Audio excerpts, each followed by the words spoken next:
Yes, that should be recording. All right, so also I'm going to very rudely mute everyone except me and Bose, just in case people start coughing or the cat starts meowing aggressively outside of your door to get in or whatever it might be. Okay. Yes, cool. All right, so welcome everyone. It's really nice to see you all. I hope that you've been enjoying the sun today. It's been super warm, hot. It's really getting spring-like. So I've basically called for this discussion because I've been really blown away by all of the energy that's going on right now amongst all of the intense stuff that is happening right now, all of the frightening stuff that's happening right now. There's also a lot of energy to create something positive and something good. And I'm really excited about that. So I wanted to start creating conversations about what we could do to push this in an even more positive direction. So this is one of many different discussions I'd like to have on this. So what we'll do in this discussion is I will start by really briefly outlaying the lay of the land, basically what's happening at the moment. And then Bo and I will start off the discussion just to give you some food for thought or some kind of stuff to, get your thoughts going. And then we'll end the recording. And then we'll split into pairs to discuss further, although you do also have the option of not splitting into a pair if you don't want to. It's completely optional, but we do ask you to do that if you can. And then we're going to come back from the pairs and discuss in the bigger group together. So that's the plan. I also want to say, I know that some of these topics can be quite overwhelming. I mean, that's kind of the part of the reason why we're all here, I guess, in the first place. So if you feel like anything gets too much or you don't really want to be part anymore, feel free to just dip out of the conversation, just leave the conversation if you like. You can come back later, that's absolutely fine. And also if there's anything you feel is not okay or you feel unsure of, just send me a private message in the chat and we can go into a breakout room and discuss. All right, so maybe I should say something about myself, just so you know who I am. My name is Sayo. And I've been a community organizer for a really long time. And I'm currently involved in the Common House Social Centre in London, which is a space in Bethnal Green, currently obviously empty space, but we're trying to organize as much as we can to use online platforms to do the work that we try to do, which is basically to unite groups in London and East London that work for a sustainable and egalitarian society. I also work as a kind of a low-level academic. I work on a foundation course at King's College London in politics. So my job is basically to explain politics and political theory to 17 and 18-year-olds. So I'm really interested in and passionate about trying to get conversations going and pushing conversations outside of the traditional spaces where they've been, the political discussions outside of the traditional spaces where they've been. Yeah. So just a bit of a kind of summary of where we are at the moment.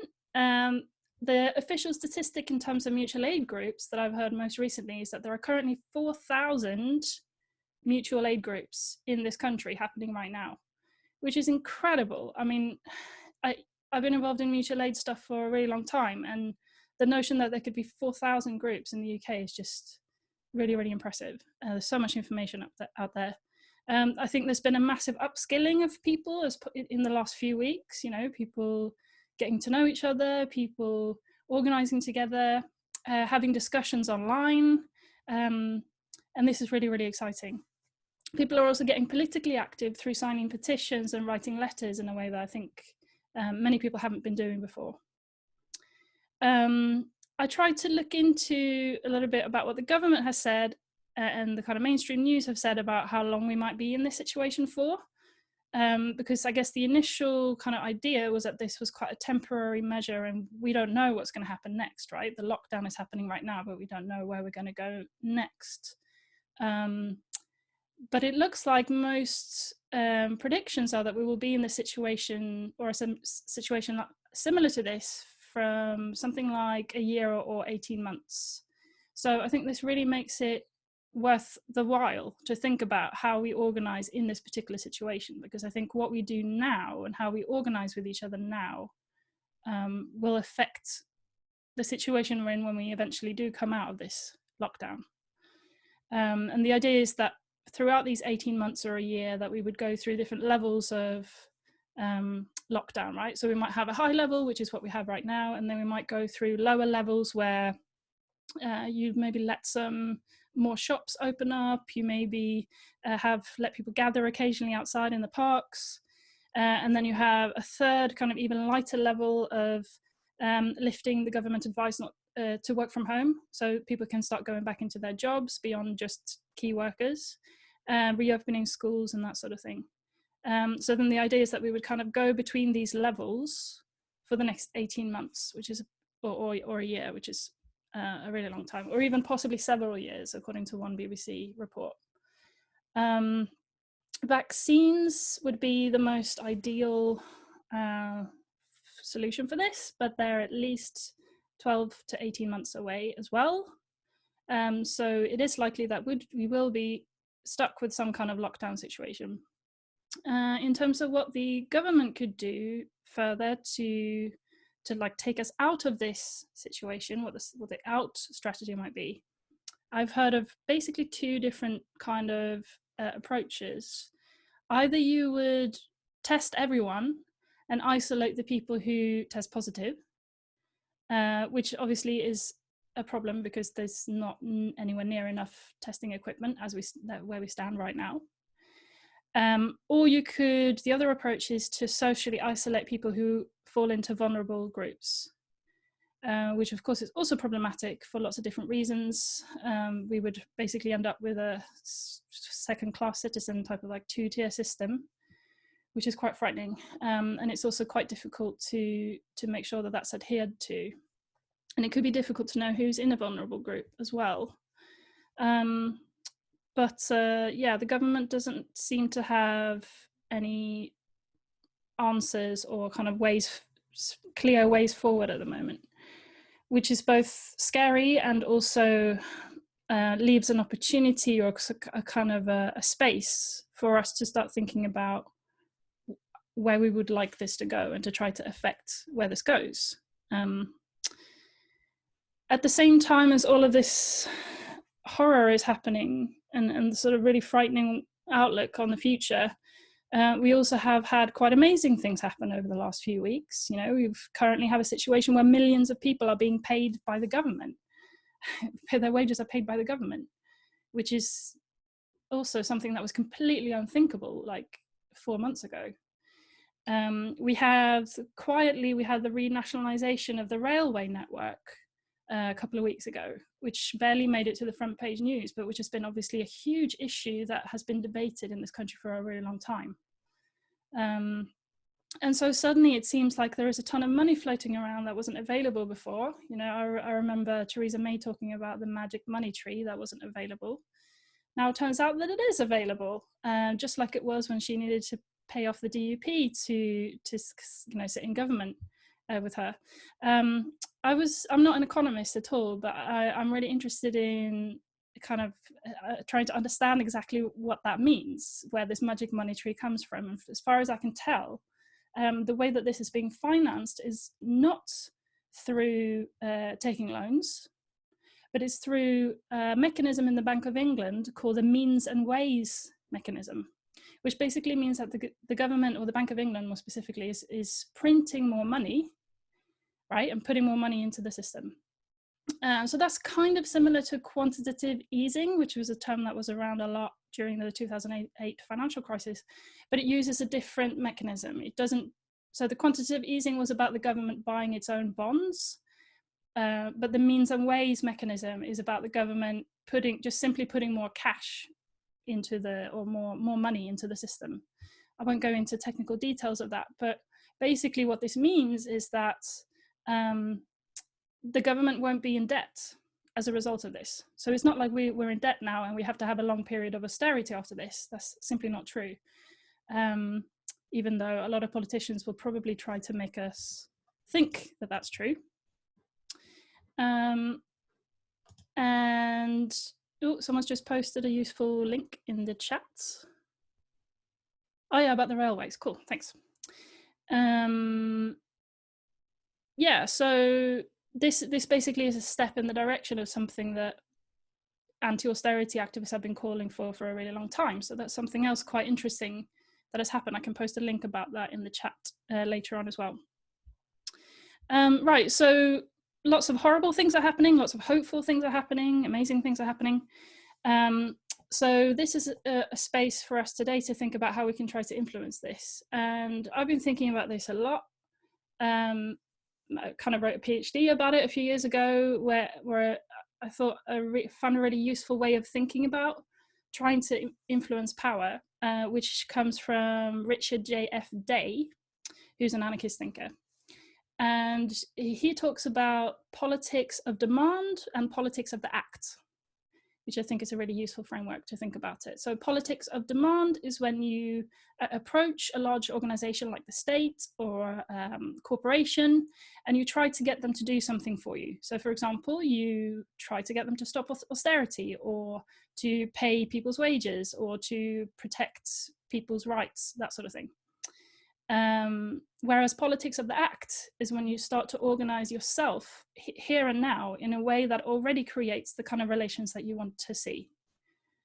So mutual aid is a really good example of, I think, of politics of the act.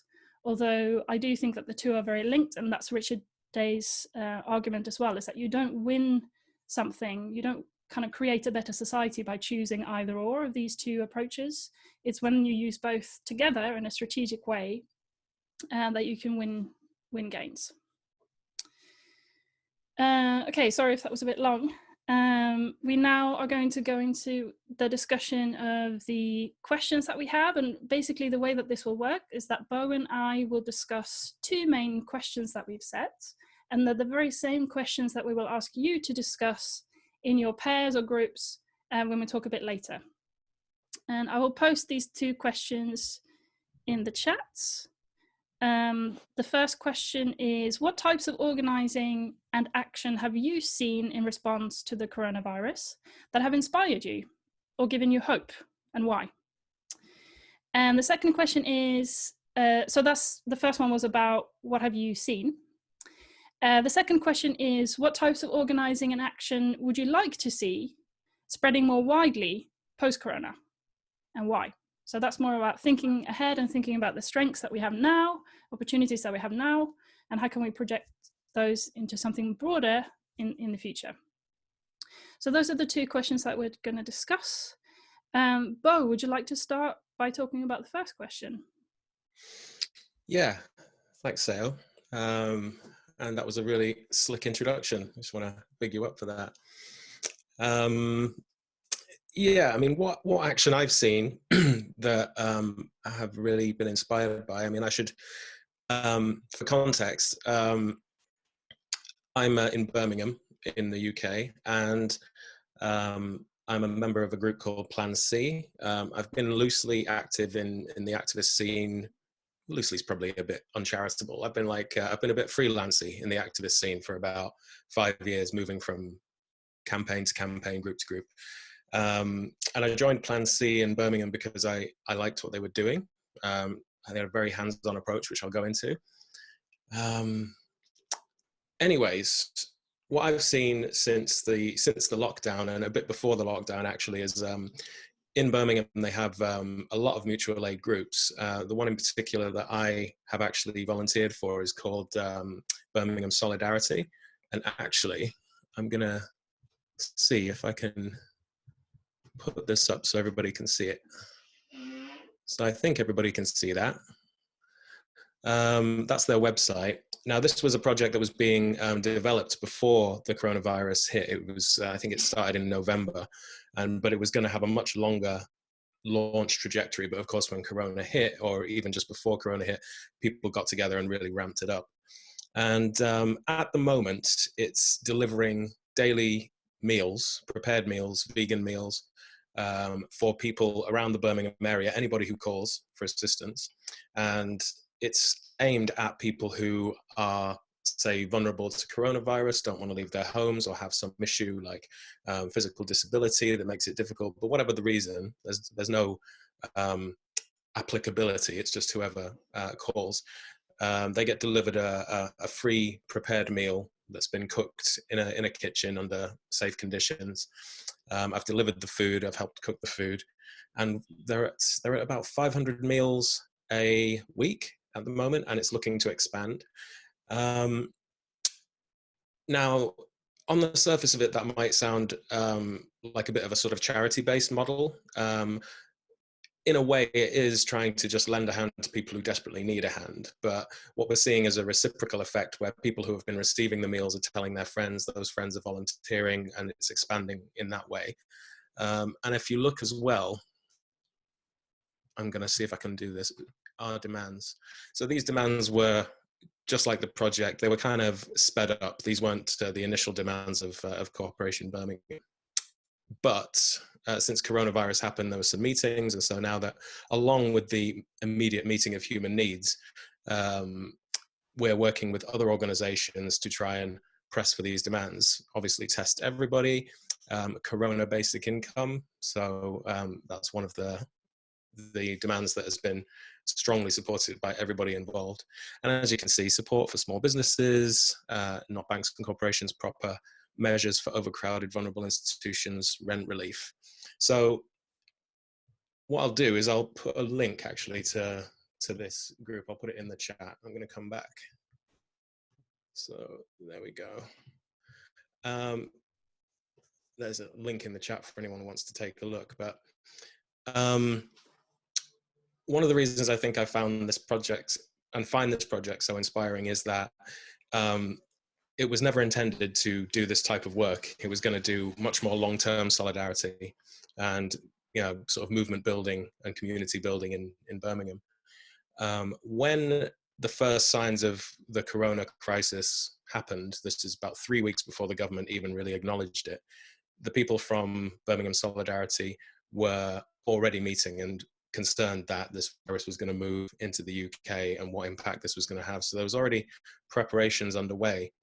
And they actually started delivering food, I think it was about a week before the lockdown happened. So it really was an amazing example of people with no experience. I mean, this is something I think is really key about it. There was a lot of skill sharing. Like I've been a delivery driver for them, and they work it out so that they've got all of the locations I have to go to along a Google Maps list, and I can follow it. And by the time I get to the end, I get to where I live, and so I can go home and stuff like that. And these are very like complicated systems to just work out and put together very quickly. So yeah, it's been very innovative. It's been very effective so far. I suppose there are questions about where does it ultimately lead? Could it solidify its role and expand? How does it stay political, etc.? But yeah, that's the main piece of activism I've seen firsthand. I don't think we're insisting you have to have been directly involved in things that you want to talk about, but I happen to have been directly involved in that. Cool, thank you for that. I also wanted to mention a few examples, some of which I've been involved in and some not. But the first thing I have to say, because I am a bit of a theory nerd and I can't help myself, is that I'm really inspired and excited about the fact that mutual aid is the concept that has been used for a lot of these groups. And in the case of Plan C Birmingham, you're using the concept solidarity rather than mutual aid, which I think is great. And for me as an anarchist, this is very wonderful because mutual aid is, you know, not just a random collection of words. It's a very particular concept from anarchist thoughts. And by anarchism, I mean the type of socialism that holds that the state is basically the repressive arm of the bourgeoisie, is like the way in which the financial elite and the white male capitalist elites holds power, and therefore tries to find other ways of organizing collectively and democratically other than the state. And mutual aid was probably most famously expressed by the anarchist Peter Kropotkin, who was a Russian anarchist writing in the late 1800s. And he basically connected this way of thinking to biology, actually. It's a bit of an unexpected twist. So he was writing a critique of Darwin, and argued that Darwin's research had been very based on the assumption that creatures are inherently competitive, and that creatures are inherently individualistic, which is not a scientific, something we can find evidence for scientifically. It's not a biological fact. It's an assumption that Darwin applied to his theory. And Kropotkin pointed out, through doing a lot of biological research as well on several different species, showing that actually this assumption does not necessarily hold.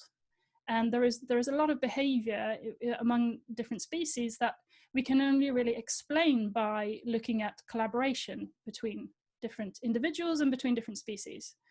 And so the basic idea is that society is underpinned by human society as well as many other species. And I mean, today I would be a little bit skeptical about human beings learning from other species. Like, chimps play with their poo doesn't necessarily mean I think that that's a good idea for humans.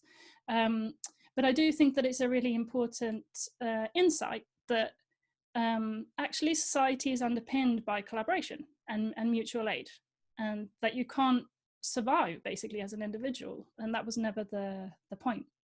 The point is that we need each other, and we support each other out of a sense of belonging and a sense of, we are equal, and therefore we help everyone who needs help.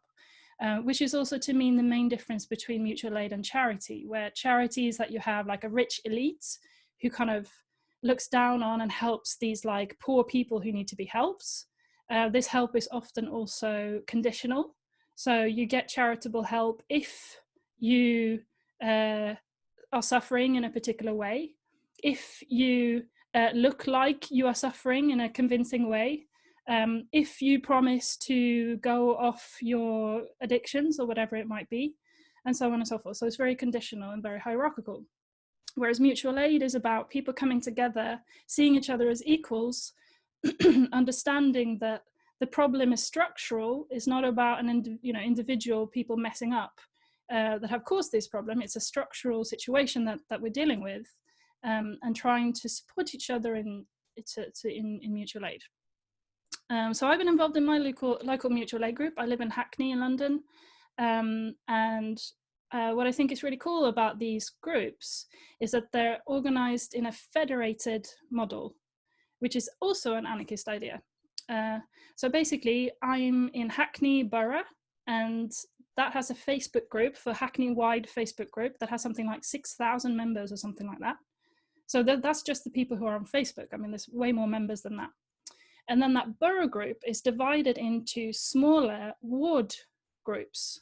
I don't know how many wards there are in Hackney now, I forget, but something like 10 maybe. And so in my ward, we've divided my ward into 5 different zones.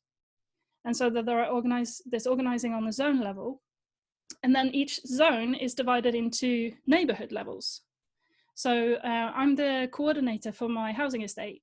And there's 5 people in the group here on my estate. And this is really cool because it means that we can make decisions in a very direct way. Like, people often say one of the problems with participatory democracy is it will never work because there's just far too many people. This is a really common argument that I hear against participatory democracy or against a kind of anarchist society more generally. But then when you have this federated model, it can actually really help. So people can make decisions on the most local level possible. So for example, we can decide to change the poster if we like. We can make our own poster and put it up in our neighborhood. We could choose to use a different decision-making structure. We could choose to use a different safety protocol if we think that that's, that we want to do that. As it happens, we've pretty much used the same poster and phone number to contact us, and safety protocol and everything as the rest of our ward, because there's some really excellent, highly skilled people in that area who are nurses and experts in this kind of thing who've created those. So that's really cool. But we can change this if we like. So it's completely just up to us to agree on a very local level, which I think is something really particular about the mutual aid model. This is very, very different from how, for example, a charity works or an NGO works. And I'm really, really excited about that. I think that this has a lot of potential. And I think this has potential beyond just mutual aid, as in like supporting each other through the COVID crisis. But I think that this is a system that we could actually scale up for after as well. So that's a very smooth segue into the second question. By the way, I've posted the questions in the chat. So the first question that we just discussed was about what we've seen.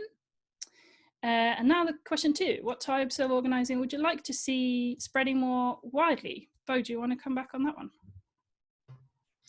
Sure, thanks, Theo. Just on a technical point, I might be wrong about this, but I think if you post something in the chat and then new people arrive, I'm not sure they see the old posts. Might be wrong, but I think it might be the case. So yeah, what types of organising? I'm going to keep to my own little sphere in Birmingham. I've got nothing against like blue sky thinking or big thinking, but just for me personally, I'm going to stick to that. One of the things that I've been really impressed by in Birmingham is a group called Plan C that I'm a member of. And the particular branch, if you like, or group in Birmingham seem to have their own, I think it's more or less their natural way of doing things. But what they do is they keep setting up little mini institutions in the city that either just they want to see or that they feel that can provide services or meet needs for the city or the community. And when they set those up, they invite lots and lots of other people to be there in the founding stages. And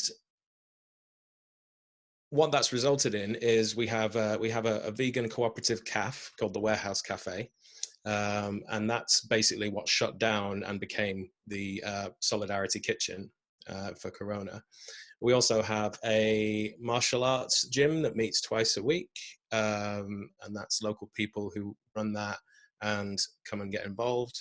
There was also the local Acorn branch and stuff like this. But what this... Sorry, what's Acorn?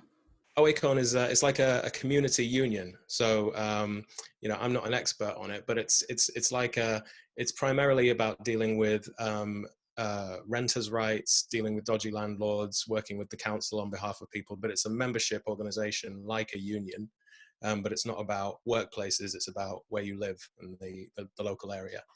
If you don't know Acorn, check them out. They're quite an exciting project. Still relatively small scale, but they are having an impact.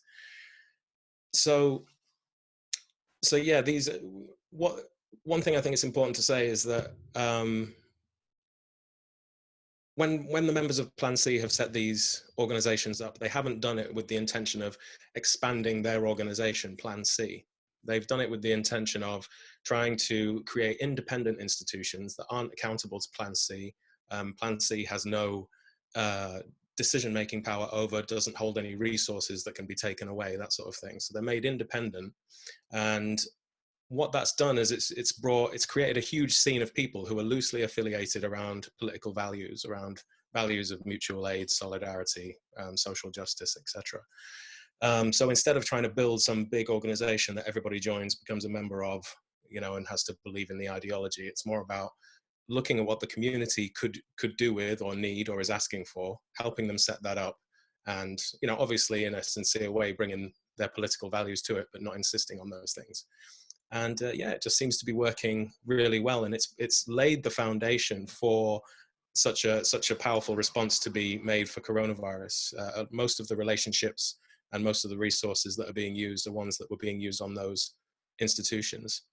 And I just want to flag up one more thing, which is kind of a concern, and hopefully it's relevant to the mutual aid movement now, is that one thing I've noticed is Plan C is very, very white, right? And almost everything they set up remains very, very, very white. And Birmingham's a very like mixed city, very multicultural. And so I think I haven't got any hard evidence on this, but I think the founding stage of these organizations and these groups and these institutions is a very important stage. Plan C has many people who identify as queer or trans and so on. And so if you go to the Warehouse Cafe, it's more or less a hub for that community. Those ways of being and those ways and those identities have formed how the cafe looks, how it's run, the sensibilities behind it. Whereas almost all of the institutions I mentioned have remained very white. And I think it's mostly just because, everybody who got it started was white. And so it has that impact. So I've been thinking a lot about that in terms of the mutual aid groups that are being set up and probably will be set up. How do they get founded with the right people there, with the right values, intersectional values, etc.? Because I think once things have been put into motion, it's actually quite hard to then pull them into other ways of being. So that's just kind of a concern I throw in, just because it's on my mind. So. Cool. Yeah, thanks for that. Yeah, I want to add. I have lots of things that I want to see more of in the future, but I'm not going to bore everyone with all of them now. I'm going to be really brief, and we can get into the discussion very soon. But one thing I would like to see more of, and something that I think has been working really well so far also, is to link in more with existing organizations. So I think that speaks partly to your point about the whiteness of organizations too, but I think there's a risk when a lot of new people are getting involved in something, in community organizing for the first time, that maybe the wheel is reinvented sort of constantly. And that all of the learning around all sorts of different issues, how to organize, how to be inclusive, how to be accountable when difficult things happen in the group and stuff like that, all of that learning that exists in groups that have been around for years or decades, that just kind of doesn't travel through into these new groups. So I think that it would be brilliant if the mutual aid network, these 4,000 new groups that we have, they can kind of become better linked in with, and almost like a route in maybe for new people into existing organizations to support those and make use of that. That knowledge and that expertise and the networks that exist already. So that's something that I'd like to see more of. And another thing which is completely different is about technology and about open source technology. We're on Zoom right now. Zoom has been known to be Zoom bombed by random people coming in and shouting abuse in the group. I really hope that doesn't happen right now. But also, who owns Zoom? It's a profit-making corporation that uses the words we're saying to try to build AI to sell to advertisers, just like Google, just like Facebook, just like YouTube. And that's really not helpful if we're going to be going into more online ways of communicating in our lives in general. If we're going to be in this situation for 18 months or several years, I want my data and my words to be hosted by people that I trust, not people like Zoom or Google or Facebook. And so I'd like to see more of kind of open source, non-profit, encrypted online tools and platforms. And my organization, the Common House, which I mentioned earlier, the social centre in East London, Bethnal Green, we've now decided to, among other things, since we can't exist as a space physically anymore, we're going to try to exist as a space or provide space for people to meet electronically. So we're going to look into alternatives that work, alternatives to Zoom and Google Docs and stuff like that, that work, and try to see how we can help them. So we're going to try to get feedback on how they're not working at the moment, because there are a lot of technical issues with some of these open source alternatives right now, and try to collaborate with people across the globe to try to make them better. And I got lots more thoughts on that, but I think I've spoken far too much already. So I suggest at this point, we go into the smaller discussions. And before we do that, I'm going to end the recording. So I'm pressing stop on the recording. Bye-bye.